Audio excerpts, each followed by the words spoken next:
What's up, guys? You know what time it is. It's time for another part of what if all the saiyans joined up with the Z fighters, Raditz and Nappa include. Well, yeah, I guess it's kind of obvious at this point. But where we left off, we essentially left where everybody was in the hospital, where Goku and everybody needed a sensu bean, but this time around the mention of sensu beans came from Mr. Popo, and Mr. Popo gave one to Nappa, as Nappa reluctantly had to cut off his tail in order for everybody to trust him.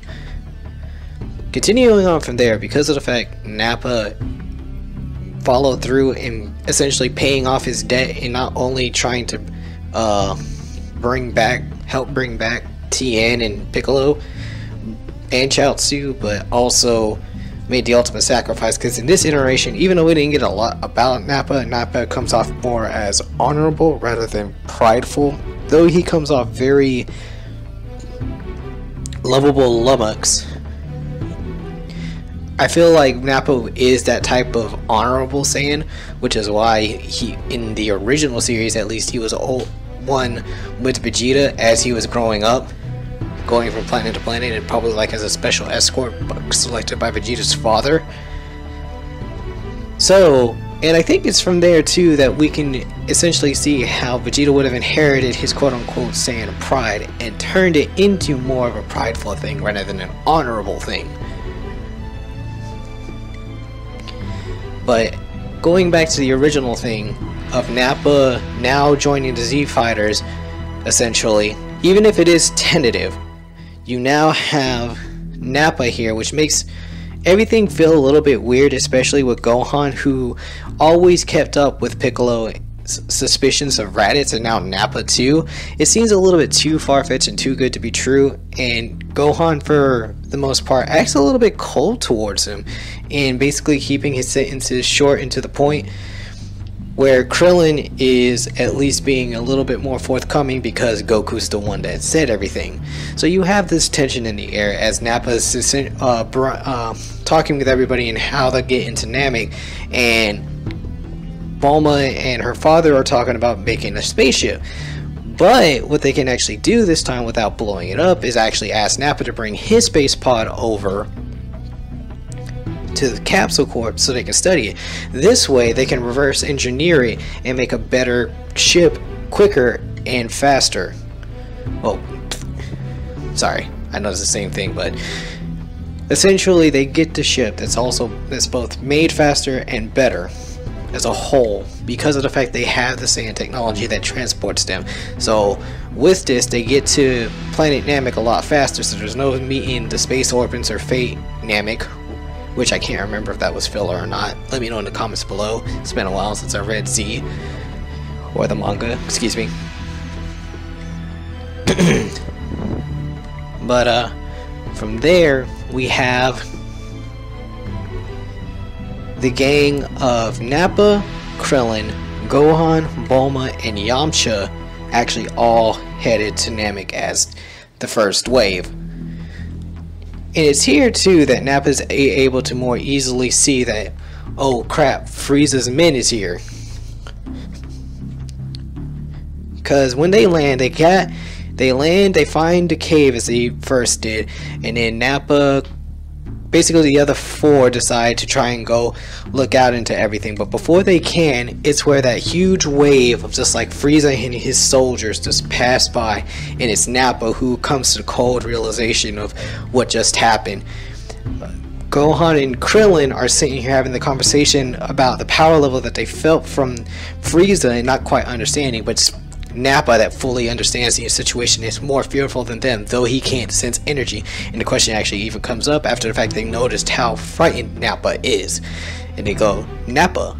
Actually, it's Krillin the one that's asked, Nappa, what's going on? You're a lot more scared than what we are. He's like, you don't understand. That's Lord Frieza, the most powerful being in our universe. He's the one that ruled over all of the Saiyans and made us do what we did. And it's like this huge revelation that happens a lot earlier on with it for them, without Vegeta and him leaving the planet to fight, and then coming to planet Namek and fighting Kui. No, you find out from Nappa and his sheer fear of Frieza, giving Frieza's overall presence early on a bit stronger depth to it. Just because someone that's not able to sense power is more frightened than the people that are able to feel power. From here, we actually have a lot of the events playing similarly. You just have a little bit more help.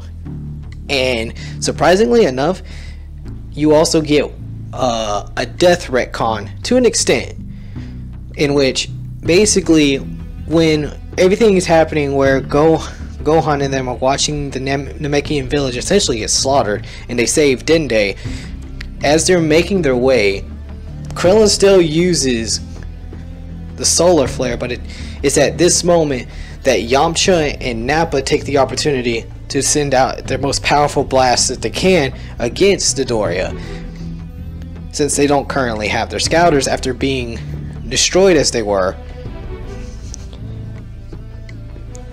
If I'm remembering correctly, yes.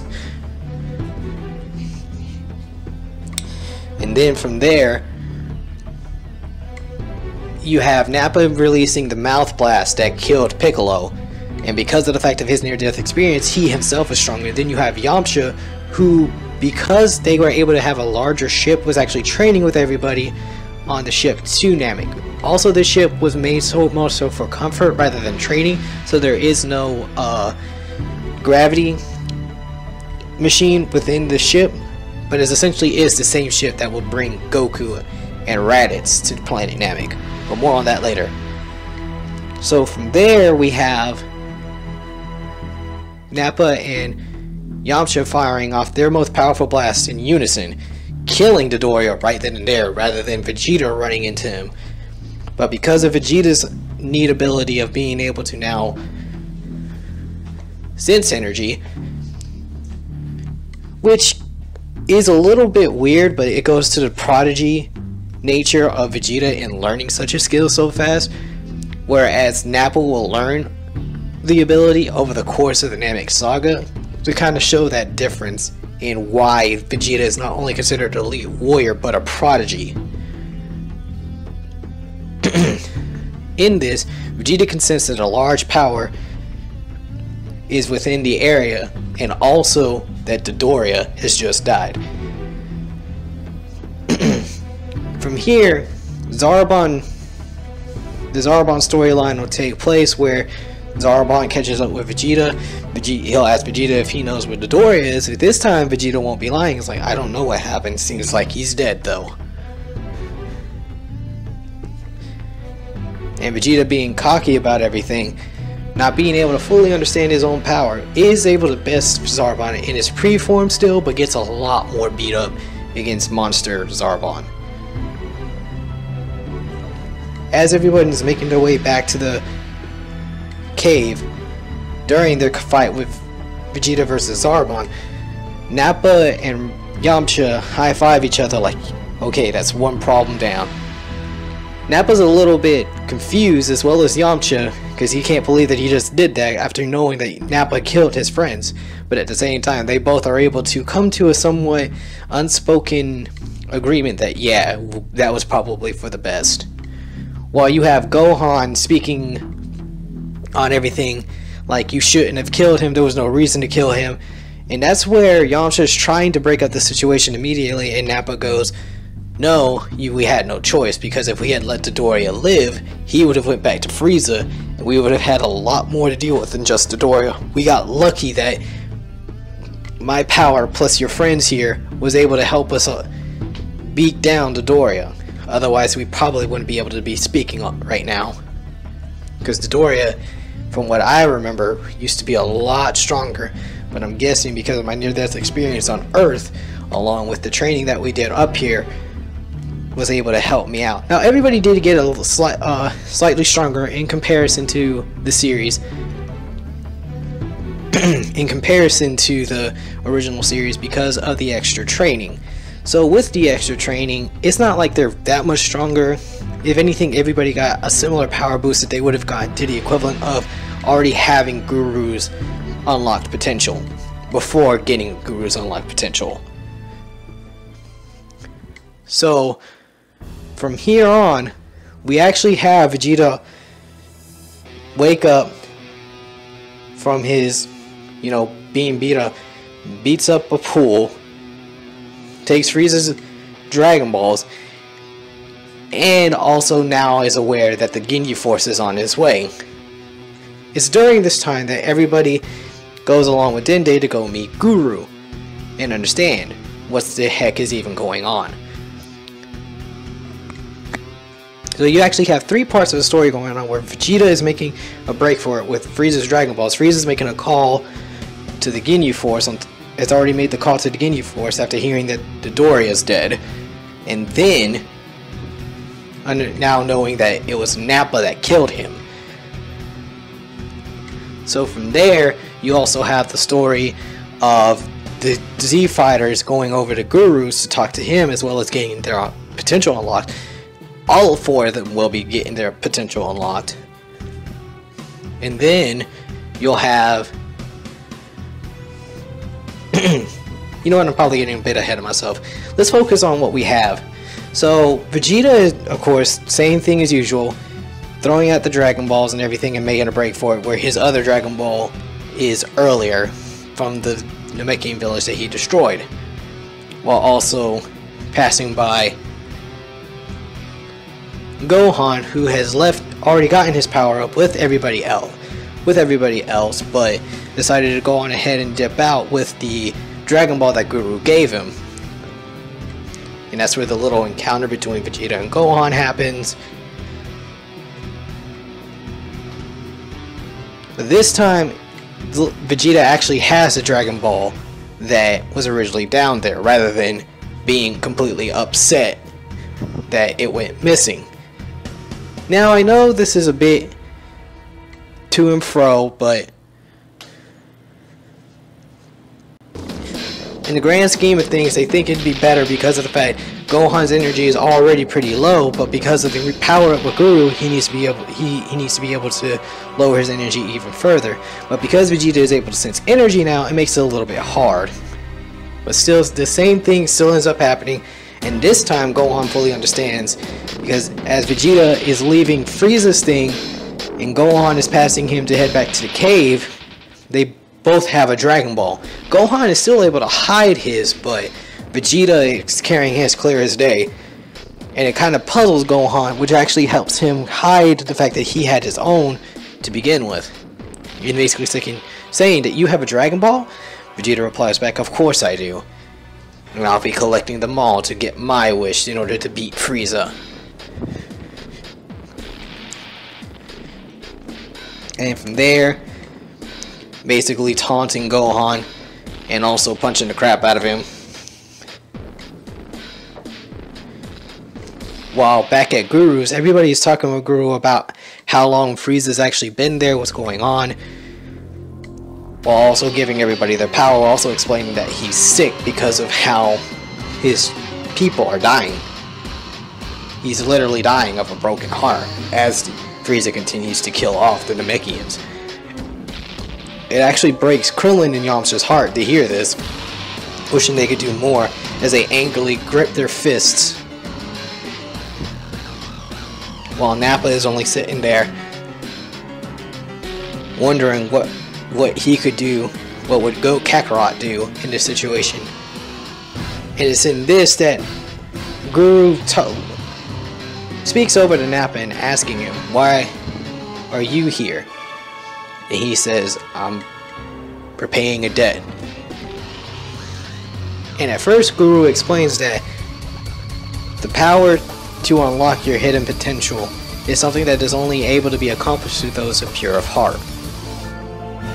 There are some rare exceptions when one is truly repentive of their actions, depending on how evil the actions are. And I can sense in you true repentance and almost a kinship in the slaughter of my people. And it's in this moment that that honor thing snaps back into Nappa's head. Yeah, because my people were killed by Frieza. It's in this moment that Guru places his hand on Nappa's head and says, "Thank you, young man. I know you'll do the right thing when the time comes," and unlocks his power.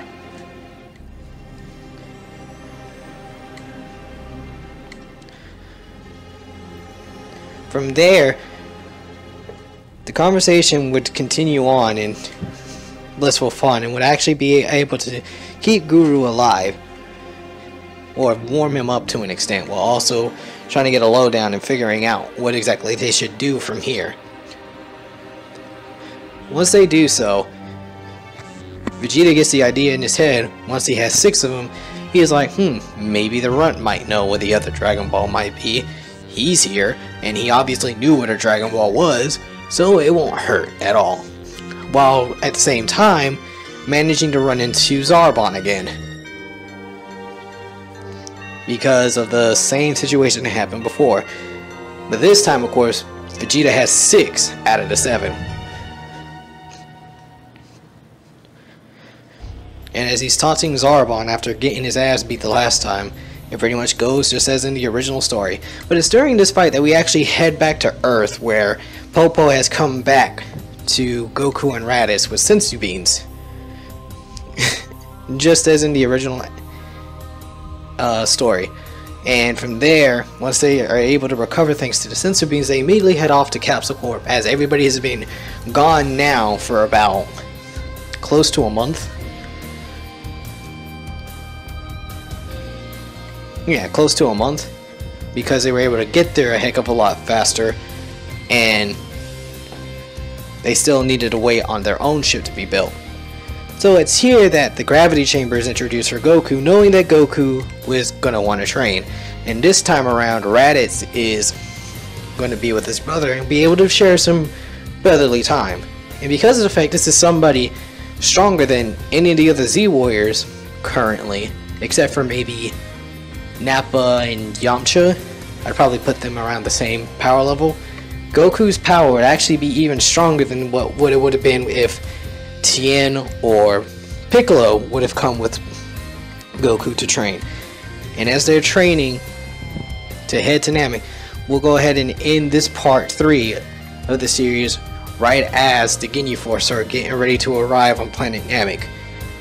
With everybody getting a slight power up, Zarbon is still dead, Dodoria is still dead, and Goku has a training partner in his brother.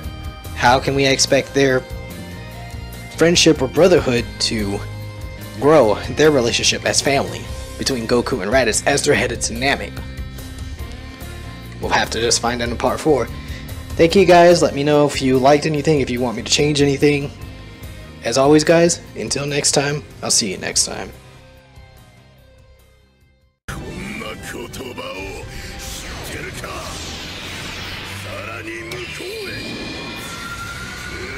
Say